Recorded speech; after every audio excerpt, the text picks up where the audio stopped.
descarte completamente incorreto. Praticamente metade dos municípios brasileiros, mais de 2.500 municípios, não conseguem lidar com esse problema. O que o governo brasileiro fez? Direcionou a responsabilidade para entes privados. Ponto.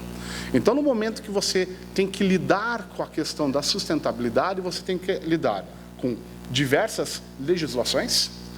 Dependendo do tipo de insumo de matéria-prima, são matérias-primas não renováveis, então você tem também um problema de extrações de fontes, de continuidade do negócio, se não buscar outro tipo de solução. Tem perdas produtivas do processo, todas as perdas elas são inerentes, só que muitos de vocês também seguem padrões técnicos das empresas e dos mercados com quais vocês trabalham. E esses padrões eles têm que ser também definidos, seguidos, controlados, rastreados. Dessa forma, todos esses processos, como é que a gente conseguiu acertar eles?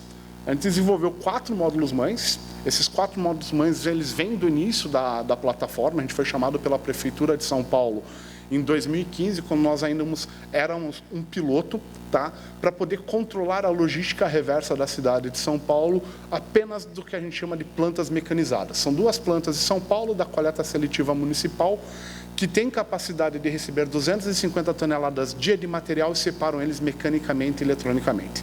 Nunca chegou nas 250 toneladas dias, cada planta recebe 110, 130 toneladas. Foi aí que a gente começou a aplicar todo o processo. Em 2016, a gente foi chamado pela Renault para desenvolver o projeto dentro da Renault. E o que a Renault descobriu a partir do momento que ela começava a controlar e rastrear cadeia de suprimentos, ou seja, de serviço de destinação de resíduos, e lidar com o resíduo dela de forma direta? A partir do rastreamento, dela começar a ter o empoderamento das informações e ter isso tudo de forma digital, dela simplesmente sair da era do papel, sair da era do planilha, uma única planta em Curitiba, no Paraná, percebeu que o quê? Que a economia dela de fazer o processo diretamente com uma única pessoa dentro da empresa, gerenciando mais de 2.000 toneladas mês de resíduos dos mais diversos, a maioria madeira, que não tem valor comercial nenhum, o resultado financeiro dela era de R$ 2.800.000 ano, apenas lidando com aquilo que ela já gerava dentro da própria planta. Então, dessa forma, a gente começou a criar também um módulo que a gente chama de gestão interna, que era dentro dos processos. Depois que foi feito isso, a gente começou a ver outros entes da cadeia, por exemplo, quem transporta resíduo, quem destina, quem trata, quem gera, da porta para fora, da porta para dentro, lógica de matriz e filiais. Então, hoje a gente tem mais de 18 variações de visualização e tratamento do mesmo dado. Nessas 18 visualizações, a gente tem para a indústria química, BASF foi que desenvolveu com a gente todo o processo de indústria química. Hoje a gente controla todas as linhas de produção da BASF, em praticamente todas as linhas do Brasil, na parte de sustentabilidade. Gestão interna, processos internos, área de retail, matriz e filiais. Vamos pegar o exemplo das lojas Riachuelo. São 311 lojas no Brasil, todas elas com um único modelo de gestão. No caso só da Riachuelo, foram mais de R$ 7 milhões ano de economia, quando ela padronizou o processo em 167 municípios brasileiros, que é onde elas têm essas 311 lojas espalhadas. Share place, controles de produto, controle de reciclagem. Só que entenda o seguinte, nós não somos tão especialistas assim. Eu tenho 21 anos de carreira na área de gerenciamento de resíduos, eu sabia controlar ele da porta para fora, eu não sabia como é que é o processo de cada empresa, mas o processo que a gente criou com todas as indústrias, que a gente chama de crowdsourcing. Todo momento que um cliente ia pedindo uma melhora do processo, uma melhora de sistema, diferente de sistemas globais que cobram para construir cada campo, a gente nunca cobrou o desenvolvimento de uma nova funcionalidade. Então, quando a gente abriu a empresa, que foi só em janeiro de 2017, no primeiro ano, a gente fez 420 novas funcionalidades. No segundo ano, a gente fez 780 novas funcionalidades. Nesse ano, a gente faz, em média, 120, 115 novas funcionalidades por mês. Com isso que a gente conseguiu desenvolver tantos sistemas, 18 módulos diferentes, tantas visualizações, com tantas funcionalidades diferentes. Mas entenda o seguinte, ele não se transforma, para quem está usando, num grande elefante branco.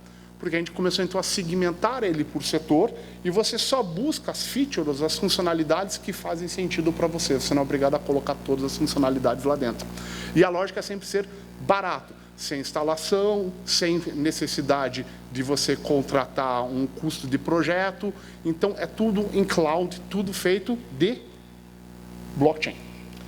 A gente foi a primeira empresa na América Latina a usar blockchain não financeira. E por causa disso, a gente foi considerado pelo Fórum Econômico Mundial Technology Pioneer no mundo no ano de 2018. Hoje, eu, como pessoa física, faço parte do Conselho da ONU do Blockchain, faço parte do Conselho do World Economic Forum e faço parte do Conselho Europeu de Blockchain.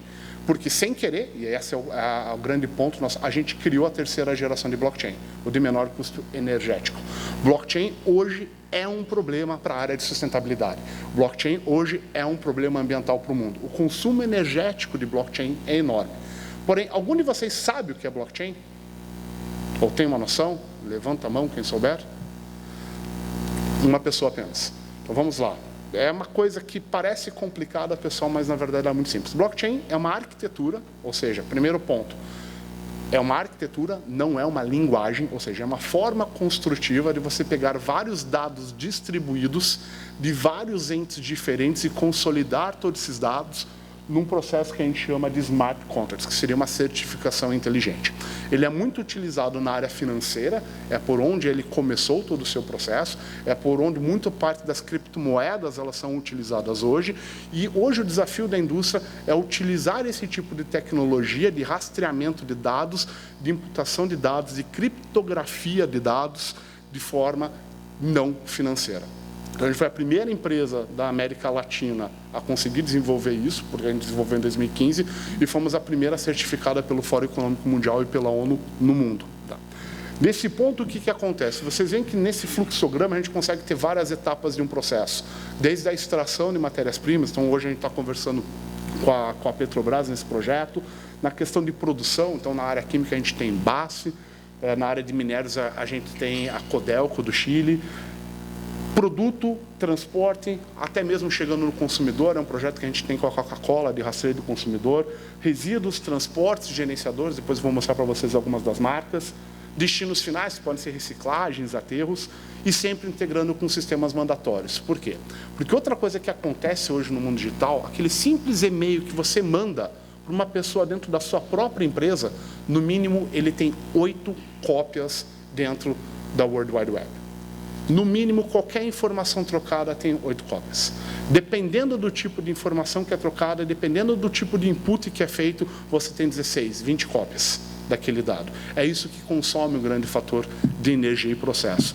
Então, na forma como ela foi construída, os dados são imputados uma única vez por cada um dos entes. Mas após eles serem imputados, eles têm que ser validados pelas outras etapas do processo. Acontece que a maioria das grandes empresas, elas têm seus próprios ERPs. Elas trabalham com SAP, elas trabalham com TOTS, então não tem lógica dele ter que imputar o dado 2 vezes. Então, nós consumimos esses dados diretamente dos sistemas que a gente considera mandatórios, de inputs, de QR Codes, de apps, e também a gente consegue consumir esse tipo de dado diretamente de sensores. Então, a aplicação do que a gente chama de cobótica, que é memorização de processos, também é muito utilizado. Dessa forma, o objetivo da indústria 4.0 é praticamente uma auditoria on-time. E além de você aplicar o atendimento legal, seja no controle de licenças, de permissões, você também consegue colocar atendimento técnico e fazer, então, aquela lógica de compliance entre todo o teu processo, porque nenhum input é apagado. Mesmo os erros de processo, no momento que eles são colocados dentro do sistema, eles continuam gravados, você consegue fazer a correção desses erros, mas ele só é corrigido a partir de uma justificativa aprovada por todos os entes da cadeia. Dentro do início do processo, é um pouco complexo, porque normalmente ele leva a crise de identidade para todo mundo que a gente trabalha. Por quê? Porque todos os processos eles vão ter que ser rediscutidos, definidos e padronizados. Mas, a partir disso, você consegue consolidar informações em cadeias de suprimentos por completo. Aqui é uma lógica mais simplificada e aberta da questão de extração. Então, a gente consegue controlar, por exemplo, na Codelco, no Chile, a gente controla a extração de cobre. Então, a gente controla cada veio dentro das minas e a gente, a partir desses veios, a gente consegue também pressupor por quanto tempo ainda vai gerar aquela fonte de matéria-prima, o resultado em produção para eles. Mas, da mesma forma, no momento que eles dão a saída, a gente também consegue controlar as perdas produtivas deles e, nessas perdas produtivas, encontrar os parceiros que podem fazer o que a gente chama de segunda liga. Fazer, a partir do rejeito dele, um outro processo de um material, talvez com menos nobre, mas com alto valor de mercado da mesma forma. Aqui são onde a gente começou, são processos internos. Então, por exemplo, na base, lá próximo do Rio de Janeiro, esqueci o nome da cidade, mas ainda está dentro de São Paulo, a gente consegue controlar toda a movimentação interna de todos os subprodutos a partir de QR Codes e também controlando o quê? A periculosidade de cada tipo de material. Então, a gente também consegue controlar a parte de safe dos seus funcionários, também quanto os riscos de autocombustão de alguns tipos de materiais. E processos externos, que é o quê? Da porta para fora. Então, desde produto, desde resíduos, desde tipo de destinação. Só que o que a gente percebeu quando a gente fazia isso é que muitos dos inputs, eles não são verdadeiros, ou muitos dos inputs, eles vêm a partir do que a gente considera de erros sistemáticos de produção. É quando você tem processos industriais ou processos comerciais em que você depende muito da inteligência e do conhecimento de uma pessoa que domina 100% aquele processo. Quando isso acontece, erros operacionais que são resolvidos em 30 segundos, em 1 minuto, em 5 minutos, eles sempre continuam acontecendo. Por quê? Porque aquela pessoa tem o empoderamento de a todo momento resolver aquele problema. E aquele problema ele nunca aparece, o que a gente chama de erros sistemáticos. Então, um dos grandes processos que a gente aplica nessa tecnologia é, por mais que cada um inpute uma única vez a informação, a gente tenta, por outros tipos de sistemas, confirmar o tipo da informação. Então, por exemplo, no caso da Ferrero Rocher, que ela contrata um transportador para entregar os bombons dela, e no contrato define que a temperatura do veículo interna, dentro do baú, tem que estar a 18 graus e ter um nível de umidade. Por quê? Para manter a qualidade do bombom. A gente controla por sensores temperatura e umidade da carga, desde do transporte à entrega de todo o processo. Ou seja, além do que está definido no contrato, via sensorização, a gente vê se o contrato está sendo ou não respeitado. E dentro disso a gente conseguiu criar junto com eles um contrato de pênalti junto àqueles transportadores. Com isso a eficiência de transporte aumentou. Uma outra questão que a gente percebeu que empresas como a Latasa, que é o maior reciclador de alumínio do Brasil, são 360 mil toneladas ano de alumínio reciclado a partir das latas. É o maior responsável para o Brasil ter aquele alto índice de reciclagem, de 97,8% no alumínio. Caso da Riachuelo, caso da Logística Ambiental, a Loga, que é quem faz a coleta de resíduos da cidade de São Paulo, são grandes empresas. Então, no caso deles, eles não queriam usar uma plataforma com label que não fosse deles. Então, a gente também cria a lógica de white label. A gente desenvolve software que fica sobre o poder do próprio cliente também, dentro de toda essa lógica de blockchain, mas a gente integra na mesma rede. Por que isso? Porque nós somos o CTRE, nós somos o Sistema de Fiscalização da cidade de São Paulo. Então, desde o dia 5 de abril, por força de lei, as 367 mil empresas que existem na cidade de São Paulo têm que se registrar nesse sistema e dizer o que elas geram, quanto elas geram, para quem elas mandam. Historicamente, desde 2004, São Paulo só tinha registrado 16 mil empresas como geradoras de resíduos. Em 90 dias, a gente já tem mais de 45 mil empresas registradas. A gente considera que dentro das 367 mil empresas existentes na cidade de São Paulo, 160 mil empresas são grandes geradores de resíduos que têm que o quê? Que tem que se cadastrar e contratar uma empresa para coletar a responsabilidade dele referente à destinação de material. Só na cidade de São Paulo, o resultado financeiro em um ano que a gente está chegando a atingir é de 130 milhões de reais ano, entre custo de destinação e cadastramento de grandes geradores dentro da cidade de São Paulo. Tirando do poder público esse tipo de responsabilidade, que por lei não é dele desde 2004. Da mesma forma, a gente doou agora o sistema para todo o estado do Paraná, então vai começar em todas as cidades do Paraná, para o estado de Pernambuco. Estamos negociando com o Ministério do Meio Ambiente para o Brasil e fechamos já com Dinamarca e Sérvia. A gente começa na Sérvia em dezembro desse ano com esse tipo de operação. E para ambientes públicos, o nosso foco é doação. Isso aqui são alguns, a gente tem mais de 1.500 clientes privados no Brasil, esses aqui são alguns deles, e que mostra para vocês que a gente consegue, então, trabalhar dessa forma de rastreio, ou aplicar tecnologia, aplicar blockchain, não pode ser qualquer outro tipo de empresa de tecnologia, com os mais diferentes tipos de setores. Então, a gente tem setor alimentício, a gente tem supermercados, a gente tem fast fashion, tem produtores de veículos pesados, produtores de veículos leves, indústrias farmacêuticas, que têm um enorme problema referente ao valor agregado do seu produto, chocolates, NAX Britannic é uma empresa que desenvolve explosivos, então tem um controle também quanto a roubo, exército e tudo mais. Latasa, na área de reciclagem. Construcap, que é uma grande construtora, quem está fazendo toda a obra do Rodanel aqui no entorno de São Paulo. E Química, por exemplo, como a BASF. Qual que são os ganhos? Lembra que eu comentei com vocês no início que sustentabilidade ninguém vai pagar mais por isso. Ponto. Isso é uma grande verdade. Só que você tem que ser sustentável para o seu produto poder fazer um match com o mercado hoje em dia. O que a gente percebe é, a partir do momento que você começa a atrair dados, mas em vez de você ter apenas o que todo mundo chama de Big Data, você transformar a sua grande quantidade de data em Smart Data, em informação inteligente e tomar ação, você começa a ter resultados financeiros de controle de gastos e melhoria de performance.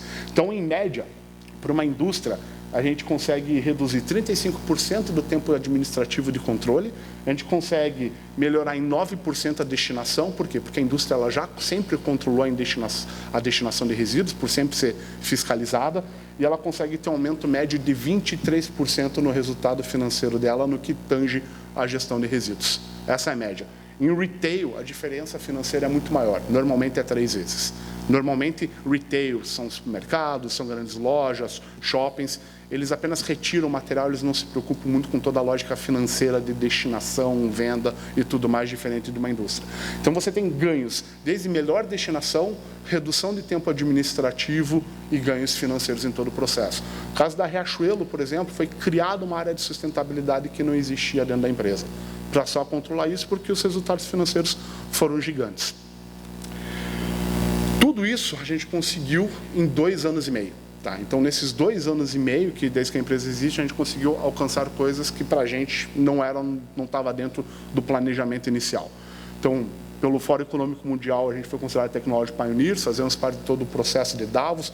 Também faço parte do Grupo ASAP. O Grupo ASAP é o grupo que está estudando a aceleração de uma produção mais sustentável, mas, na verdade, é o grupo que está redigindo o Tratado de Davos, que vai ser assinado em 21 de janeiro do ano que vem. Então, na verdade, eu sou o único brasileiro que faz parte do grupo de trabalho que está definindo quais são os parâmetros do novo tratado.